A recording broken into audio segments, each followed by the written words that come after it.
Hello प्रिय student, आप सभी को के बी बी स्टडी ग्रुप में स्वागत करता हूं। राजा राम मोहन राय का ये 5वां पार्ट है और ये आपका मास्टर वीडियो है। क्यों मास्टर वीडियो है? क्योंकि राजा राम मोहन राय के बारे में जितना आप लोग को 4 पार्ट पढ़ाए हैं और 4 पार्ट पढ़ाने के बाद मुझे जो इम्पोर्टेंट लगा इंटरनल और एक्सटर्नल के पॉइंट ऑफ व्यू से, जो एग्ज़ाम में क्वेश्चन बन रहा है जिसकी आने की संभावना बहुत ही ज़्यादा है, यह क्वेश्चन है भारतीय राजनीतिक चिंतन के क्षेत्र में राजा राम मोहन राय के योगदानों का मूल्यांकन करें। ये बहुत ही ज़्यादा महत्वपूर्ण क्वेश्चन है क्योंकि पूरा चैप्टर से मुझे इम्पोर्टेंट लगा और पूरा चैप्टर को पूरा देखने के बाद लगा कि नहीं, इंटरनल एग्ज़ाम में इस क्वेश्चन की आने की संभावना बहुत ही ज़्यादा है। ठीक है, इसलिए इसको मास्टर वीडियो बता रहे हैं क्योंकि पूरा इसमें निचोड़ है। पूरा जितना हम आप लोग को पढ़ाएं इसका सारा निचोड़ आपको इस वीडियो में मिल जाएगा। ठीक है, और काफ़ी सरल शब्दों में आप लोग को बताने का प्रयास करेंगे ताकि इंटरनल एग्जाम या एक्सटर्नल एग्जाम में आपको प्रॉब्लम नहीं हो, और काफ़ी सरल शब्दों में बताएंगे। ठीक है, क्वेश्चन क्या है एक बार फिर से आप लोग सुनिए। भारतीय राजनीतिक चिंतन के क्षेत्र में राजा राम मोहन राय के योगदानों का मूल्यांकन करें। ठीक है, कि इसका जो राजा राम मोहन राय थे वो राजनीतिक चिंतन के क्षेत्र में जो इनका योगदान था उसका मूल्यांकन करिए। चलिए बिना टाइम वेस्ट किए आप लोग को पढ़ाते हैं। ठीक है, तो सबसे पहले आपको राजा राम मोहन राय के बारे में लिखना होगा। राजा राम मोहन राय एक महान समाज सुधारक, धर्म सुधारक और मानवतावाद के पुजारी थे। राजा राम क्या थे? तो राजा राम एक महान समाज सुधारक थे। वो धर्म को, सभी धर्मों को एक जगह इकट्ठा करना चाहते थे। धर्म सुधारक थे, समाज सुधारक थे, समाज में बदलाव करना चाहते थे। जो पुरानी परंपरा रूढ़िवादियों में जकड़े हुए थे उसको नए विचार देने का प्रयास कर रहे थे। मानवतावाद के पुजारी थे और मानवतावाद के पुजारी थे वे ऐसे मानव थे जिन्होंने अपना पूरा जीवन समाज के समर्पित कर दिया। और वे एक ऐसे मानव थे जिन्होंने अपना पूरा जीवन, अपना पूरा समय समाज के लिए समर्पित कर दिया, समाज के लिए बलिदान दे दिए। ये एक ऐसे मानव थे। कौन? राजा राम मोहन राय। जिस तरह जो आपके घर के गांव में जो समाज है उसमें तो एक व्यक्ति रहता है जो समाज के लिए निष्ठापूर्वक कार्य करता हो, जो अपने सच्चे ईमानदारी पूर्वक काम करता हो। वो उसी बात को लेकर यहाँ दर्शाएगा, आपको नीचे स्तर से समझा रहे। ठीक है, तो उस समाज में एक ऐसे व्यक्ति होते हैं जो अपना सारा जीवन उस समाज के प्रति समर्पित कर देते हैं, निष्ठापूर्वक समाज को देते हैं ताकि उसके सच्चाई ईमानदारी का प्रतीक बना रहे। इसलिए राजा राम मोहन राय अपना पूरा जीवन समाज को समर्पित कर दिया। उनके मन में मनुष्य और ईश्वर दोनों के प्रति बहुत प्रेम था, और उनके मन में मनुष्य और ईश्वर दोनों के प्रति बहुत ही प्रेम था, बहुत ही गहरी आस्था थी। मनुष्य और ईश्वर के प्रति उनकी गहरी आस्था थी। वे एक लोग को नहीं देखते थे, मनुष्य और ईश्वर दोनों को देखते थे। वे निर्भीक, सच्चे तथा ईमानदार थे। वे निर्भीक थे, सच्चे थे, ईमानदार थे। ठीक है, वे शासन तथा दूसरे लोगों के सम्मुख अपने विचारों को व्यक्त करने का उनमें अदम्य साहस था।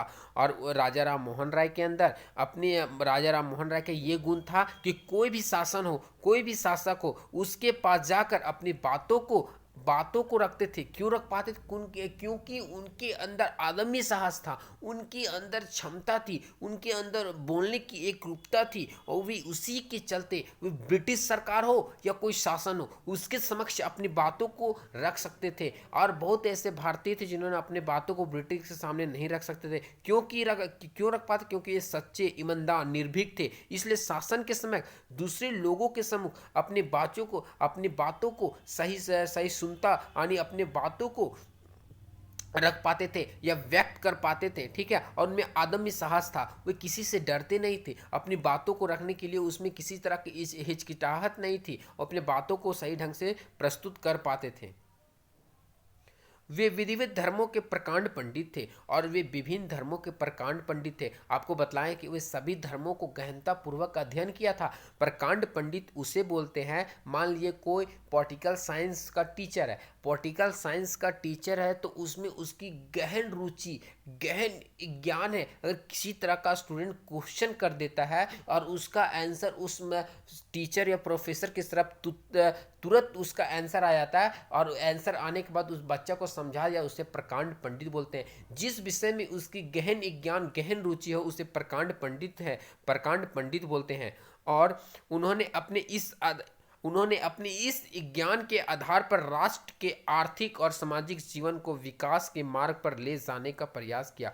उन्होंने इस आधार पर बात करें तो राष्ट्र के धार्मिक और सामाजिक जीवन को विकास के मार्ग पर ले जाने का प्रयास किया। राजा राम मोहन राय के समकालीन मित्र जो समकालीन मित्र थे, बैंथम ने उन्हें मानव जाति का सेवक कहा था। पूछ सकता है एक नंबर में कि मानव जाति का सेवक राजा राम मोहन राय की उपलब्धि किसने दिया? तो बैंथम ने दिया। राजा राम मोहन राय के योगदानों को निम्नलिखित बिंदुओं के अंतर्गत दर्शाया जा सकता है। इनके बिंदुओं को हम निम्नलिखित बिंदुओं के अनुसार हम दर्शा सकते हैं। पहला पॉइंट है पुनर्जागरण का प्रथम अधिवक्ता राजा राम मोहन राय। बात करें तो राजा राम मोहन राय के समय भारतीय समाज संस्कृति पतन की चरम सीमा पर पहुंच चुका था। क्या? जो राजा राम मोहन राय थे उसके समय भारतीय समाज थी, संस्कृति थी, वो पतन की चरम सीमा तक पहुंच चुकी थी। यानी पतन की लास्ट यानी पतन हो रहा था, खत्म होने के कगार पर था। भारतीय समाज की संस्कृति चरम सीमा तक पहुंच गई थी। धार्मिक और सामाजिक जीवन में जो धार्मिक है और सामाजिक जीवन वो पूरी तरह से दो धाराओं में विभक्त हो गया था। धार्मिक और सामाजिक जीवन वो पूरी तरह से दो धाराओं में विभक्त हो गया था। कितना? दो धाराएं में विभक्त हो चुका था। एक तरफ ऐसे व्यक्ति थे जो अंधविश्वास और रूढ़ियों में गहरे डूबे हुए थे।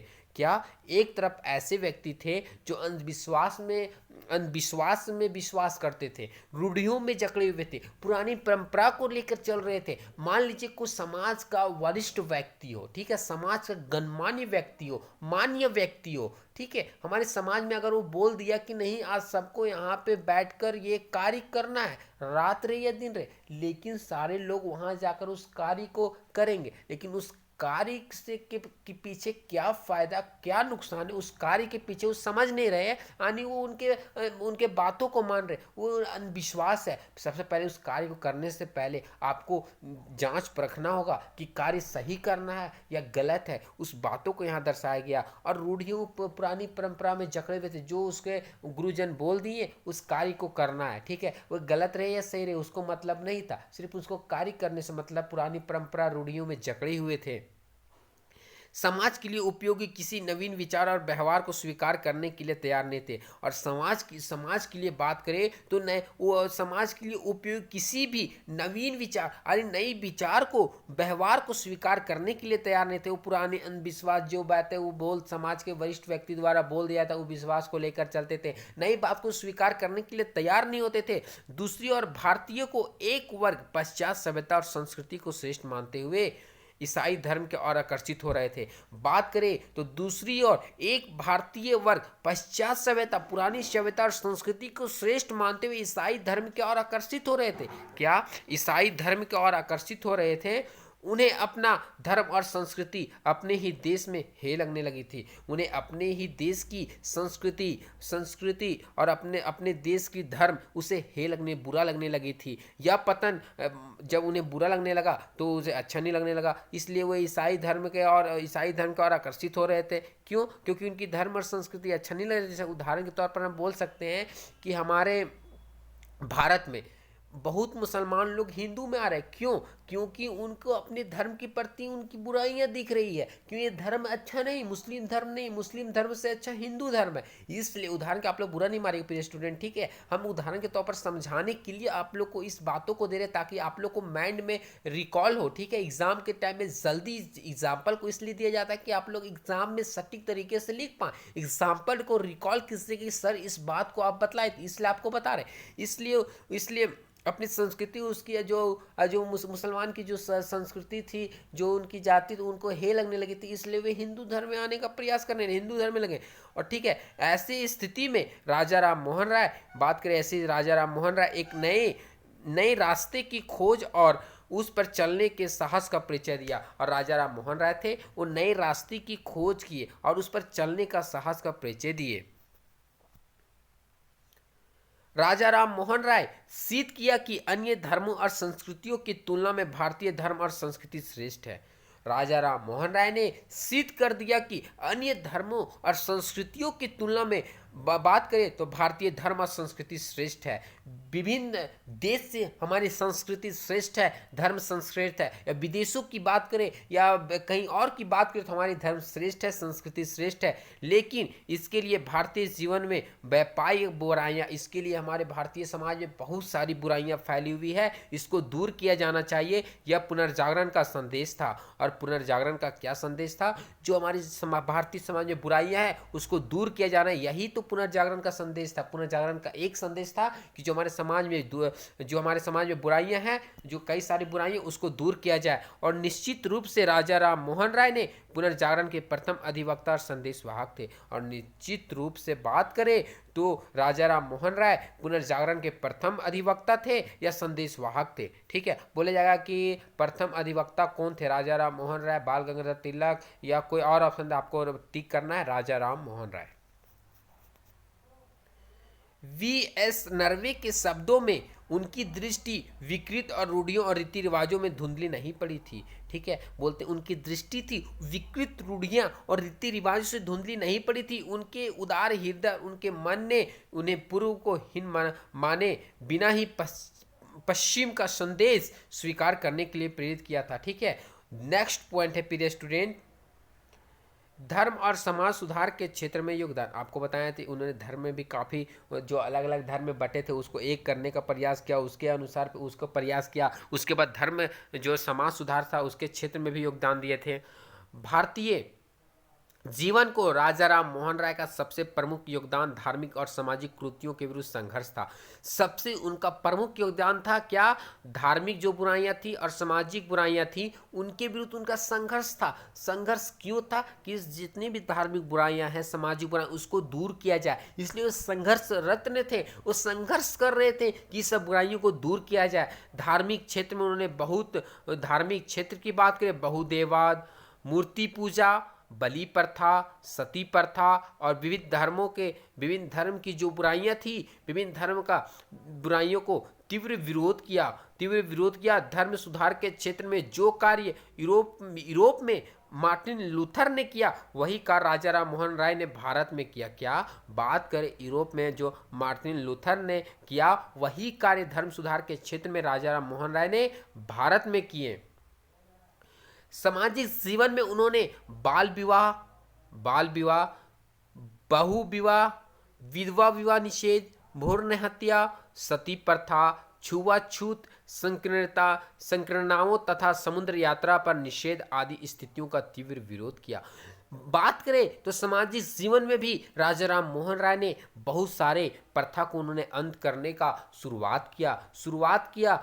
ठीक है, उन्होंने देखिए क्या क्या, जो बाल विवाह मतलब क्या होता है कि जो छोटे उम्र में बच्ची लोग को शादी कर दिया जाता है, उनका वो भरपूर विरोध किए कि नहीं, बच्चियों को 12 या 14 वर्ष में विवाह नहीं करना चाहिए। अब तो हो गया 18 वर्ष। ठीक है, उसका उन्होंने भरपूर विरोध किया। बहु विवाह उसे बोलते थे या पति या पत्नी दोनों, अगर मान ली कोई पति है, ठीक है, उनकी पत्नी का मृत्यु हो जाता है तो दूसरी को लाके वो रख सकता था। इसे एक पति कई सारे पत्नियों को रख सकते, उसे बहु विवाह कहते थे। इसका इन्होंने भरपूर विरोध किया, इसका इन्होंने अंत किया।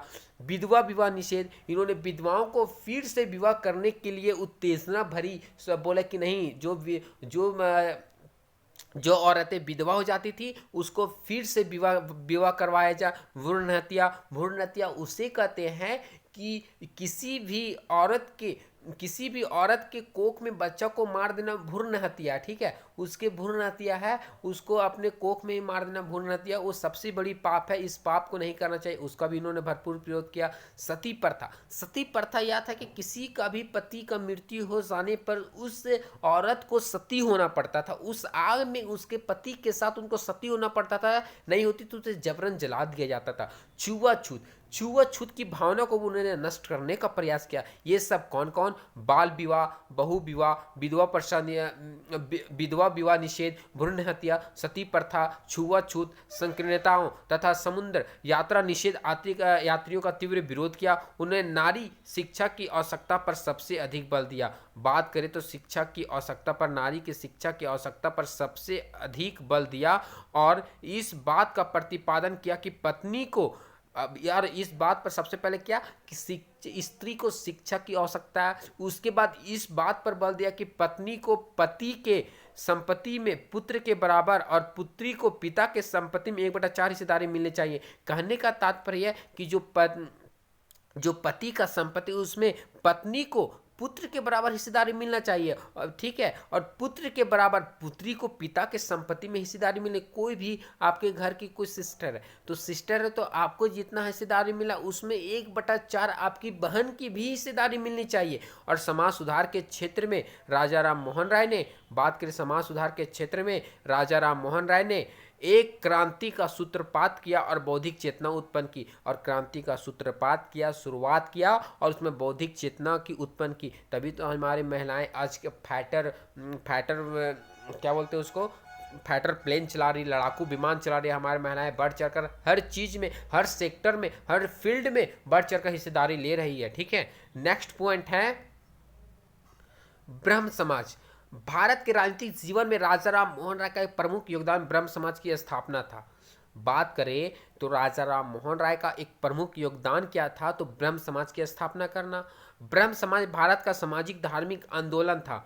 ब्रह्म समाज की बात करें तो उसका काम क्या था? भारत के एक सामाजिक धार्मिक आंदोलन था जिसमें बंगाल के पुनर्जागरण को प्रभावित किया था। और बंगाल के पुनर्जागरण को प्रभावित किया था। इसका उद्देश्य विभिन्न धार्मिक अवस्थाओं में बटी हुई थी, और इसका उद्देश्य विभिन्न धार्मिक अवस्थाओं में बटी हुई थी। विभिन्न धर्म, अलग अलग जो धर्म थे वो सब अलग अलग पार्ट में बटे हुए थे। उसको एकजुट करने का प्रयास किया और जनता में एकजुट किया, और तथा समाज में फैली हुई बुराइयों को दूर करना। और समाज में जितने भी बुराइयां तो उसको दूर करना चाहते थे, उसको नष्ट करना चाहते थे।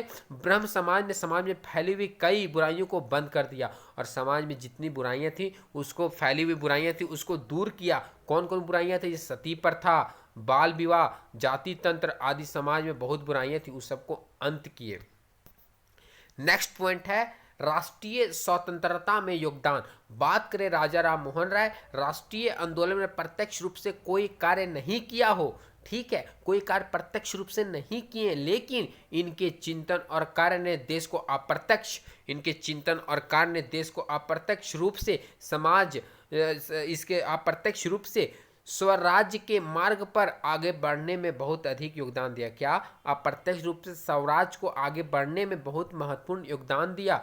उसके चिंतन और कार्य से बौद्धिक जागृति आई, और उनके चिंतन और उनके कार्य से उनकी जो मन में चेतना जगी, और उनके कार्य से लोग इतने प्रसन्न हुए, और इतने प्रसन्न होने के बाद सभी लोगों में बौद्धिक जागृति आई, नई सोच आई, और देश प्रेम और अपने ही देश अतीत के प्रति गौरव की भावना का जन्म हुआ। और अपने ही देश के, अपने भारत के प्रति उन्हें गौरव का अतीत हुआ कि हमारा भी भारत का अतीत बहुत ही पुराना है, गर्व करने की बात है। और यह सब कुछ निश्चित रूप से भविष्य में राष्ट्रीय स्वतंत्रता की ओर ले जाने वाले थे। और बात करें, यह सब निश्चित रूप से भविष्य में राष्ट्रीय स्वतंत्रता की ओर लाए, क्योंकि सबके प्रति जागृति फैल गई थी, सबके प्रति जागरूक हो गए थे भारत के प्रति कि हमारा भारत कैसा है, हमारे अतीत कैसा है, इसके प्रति जागरूक हुए थे, इसलिए राष्ट्रीय स्वतंत्रता की ओर ले जाने वाले थे। ठीक है, उसके बाद आपका नेक्स्ट पॉइंट है शिक्षा के क्षेत्र में योगदान। ठीक है, शिक्षा के क्षेत्र में भी उन्होंने भरपूर योगदान दिया कि सबसे पहले नारी लोग को शिक्षित करो, नारी लोग को शिक्षित करने विकास अपने आप होगा। जैसे आज देखिए फाइटर प्लेन चला रही है, लड़ाकू विमान चला रही है, हमारे क्षेत्र में महिलाएं बढ़ चढ़ कर हिस्सा हर फील्ड में ले रही है। ठीक है, तो आपका शिक्षा के क्षेत्र में राजा राम मोहन राय पश्चात शिक्षा पद्धति के समर्थन थे। ठीक है, और राजा राम मोहन राय थे वो पश्चात शिक्षा पद्धति के समर्थन थे, कि ठीक है, पुरानी शिक्षा पद्धति को भी मुझे अपनाना चाहिए, और उनका विश्वास था कि पश्चात शिक्षा और उनके विज्ञान को अपनाकर ही प्रगति के पथ पर आगे बढ़ा जा सकता है। उनका कहना था कि पश्चात शिक्षा पद्धति का समर्थन थे, और उनका विश्वास था कि पश्चात शिक्षा पद्धति और विज्ञान को अपनाकर ही प्रगति के पथ पर आगे बढ़ा जा सकता है। हम पश्चात पीछे की शिक्षा पद्धति को अपनाएंगे और विज्ञान को अपनाएंगे, तभी तो प्रगति के पथ पर एक सही रास्ते पर चल सकते, उन्नति कर सकते हैं। ठीक है, इसके लिए उन्होंने 1816 और 17 में एक अंग्रेजी स्कूल की स्थापना की, और उनकी प्रेरणा से ही 1822 और 23 में हिंदू कॉलेज की स्थापना हुई। ठीक है, उसके प्रेरणा से ही उन्होंने 1822 और 23 में हिंदू कॉलेज की स्थापना हुई। साथ ही साथ राजा राम मोहन राय भारतीय संस्कृति और गौरव ग्रंथों के अध्यापन का प्रति भी पूर्ण सजग थे। उन्होंने राजा राम मोहन राय थे, वो भारतीय संस्कृति और गौरव ग्रंथ के प्रति अध्यापन के प्रति उनकी पूर्ण सजगता थी। देश की वास्तविक उन्नति के लिए भारतीय और पश्चात दोनों का सम्मिश्रण आवश्यक है। राजा राम मोहन राय बोलते थे कि मुझे पुरानी परंपरा को भी लेके चलना है, वर्तमान परंपरा को भी लेके चलना है, तभी तो हम विकास कर पाएंगे। पुरानी परंपरा में क्या क्या प्रथाएं थी, क्या क्या थी, क्या क्या चला आ रहा है, और अभी क्या क्या है, दोनों को सम्मिश्रण से ही हमारा देश विकास हो सकता है। नेक्स्ट पॉइंट है मानवतावाद में अंतरराष्ट्रवाद। ठीक है, तो राजा राम मोहन राय मानवतावादी थे। अब जान रहे हैं कि राजा राम मानवतावादी थे। वे विश्व नागरिकता के प्रतिपादक तथा विश्व बंधुता के धारा के समर्थक थे। वे विश्व नागरिकता के प्रतिपादक थे और विश्व बंधुता के धारणा के समर्थक थे। उनके विचारों एवं कार्यों में मानव के कल्याण में निहित थी। बात करें तो उनके विचार इतने शानदार थे, उनके कार्य इतने अच्छे थे, उनके विचार से मीठी बातें निकलती थी, लोग प्रसन्न होते थे, प्रसन्न होने के बाद उनके कार्य करते थे और मानव कल्याण निहित थी। उनकी बातों में मिठास थी, मानव कल्याण के लिए वे तत्पर रहते थे, वे ईमानदार थे, वे निर्भीक थे, वे सच्चे थे, वे अदम्य साहस वाले व्यक्ति थे जो आज मानव कल्याण के लिए कल्याण उसमें निहित थी, कल्याण के लिए बात करते हैं। और वे इसी आधार पर उन्होंने धर्म के अमान्य प्रवृत्तियों से मुक्त करने से शासित कार्य और बात करें तो उनमें कल्याण के लिए इसी आधार पर उन्होंने धर्म और अमानवीय प्रवृत्ति से मुक्त करने की शासित कार्य किया, और वे सभी धर्मों की श्रेष्ठता आसो में सामंजस्य स्थापित किया, और सभी धर्म में सामंजस्य स्थापित किया। सामंजस्य स्थापित करने के लिए इच्छुक थे, और उनका लक्ष्य एक ऐसे समाज की स्थापना करना जो दया, सहानुभूति, सहयोग, सहनशीलता दया, सहानुभूति, सहयोग, सहनशीलता तथा बंधुता की मजबूत कड़ियों से निर्मित हो। वे समस्त मानव जाति को एक परिवार था और विभिन्न राष्ट्रों में जातियों में उनकी शाखाएं मानते थे। क्या मानव में दया हो, सहानुभूति हो, सहयोग हो, सहनशीलता हो तथा बंधुत्व की मजबूत कड़ियों से निर्मित हो। ये सब इनके मानव के अंदर ये सब गुण होने चाहिए, और वे समस्त मानव जाति को एक परिवार तथा विभिन्न राष्ट्रों और जातियों को उनकी शाखाएं मानते थे। निष्कर्ष देखिए, आप लोग को अब निष्कर्ष बता रहे, ठीक है, पूरा लिखने के बाद आप लोग निष्कर्ष लिखिएगा। निष्कर्ष का मतलब ये होता है कि जितना पॉइंट लिखे उसका निचोड़, ठीक है, जितना पॉइंट लिखें उसका निचोड़, और एकदम काफी सरल शब्दों में एकदम निचोड़ बता रहे, ठीक है, ताकि आप लोग किसी प्रकार का दिक्कत का सामना नहीं करना पड़े। ठीक है, और इंटरनल एग्जाम हो या एक्सटर्नल एग्जाम हो, और काफी सरल शब्दों में आप लोग को बतलाएं। ठीक है, और इसके बाद आप लोग को जो नेक्स्ट चैप्टर होगा, या मौलिक अधिकार हो सकता है, या राजनीतिक दल हो सकता है, या बाल गंगाधर तिलक, कुछ भी हो सकता है, जो आप लोग को इंटरनल या एक्सटर्नल एग्जाम के पॉइंट ऑफ व्यू से जो चैप्टर इंपॉर्टेंट है, वही लेसन को हम बहुत ही जल्द आप लोग के सामने लाएंगे। लेट क्यों होता है प्रिय स्टूडेंट? क्योंकि मुझे नोट्स बनाना पड़ता है, और उस जो बुक में लिखा हुआ था उसे मुझे सरल शब्दों में आप लोग को समझाने के लिए और सरल शब्दों में लिखना पड़ता है, ताकि हम नहीं चाहते कि आप लोग को इंटरनल या एक्सटर्नल एग्जाम में किसी भी प्रकार का प्रॉब्लम हो या किसी भी प्रकार का दिक्कत हो। हम नहीं चाहते, हम चाहते कि आप लोग का रिजल्ट बेस्ट हो, बेस्ट से भी बेस्ट हो, पीजे में अच्छे मार्क्स लाइए। या यूनिवर्सिटी एग्जाम हो, या कॉलेज का एग्जाम हो, या यूनिवर्सिटी का इंटरनल एग्जाम हो, या आपका कॉलेज का इंटरनल एग्जाम हो। हम नहीं चाहते किसी प्रकार का आप लोग को प्रॉब्लम हो। आप लोग अच्छे आंसर लिख कर सर को अच्छे प्रस्तुत करें कि मेरे में भी टैलेंट है। हम इसलिए आप लोग को काफ़ी सरल शब्दों में लिखकर बताते हैं, ताकि आप लोगों को किसी प्रकार का प्रॉब्लम नहीं। निष्कर्ष के तौर पर देखिए क्या लिखना है। आप लोग हमारा वीडियो को देखते नहीं, सिर्फ सुनिए, मेरी बातों को सुनिए। सुनने और एग्जाम्पल इसलिए देते हैं क्योंकि आप लोग को जल्दी समझ में आए। निष्कर्ष के तौर पर बोलेंगे तो राजा राम मोहन राय समाज सुधारक के रूप में, क्या समाज सुधारक के रूप में, राजनीतिक चिंतन के रूप में, शिक्षा शास्त्री के रूप में तथा धार्मिक संत के रूप में भारतीय राजनीति को एक शताब्दी तक प्रभावित किया।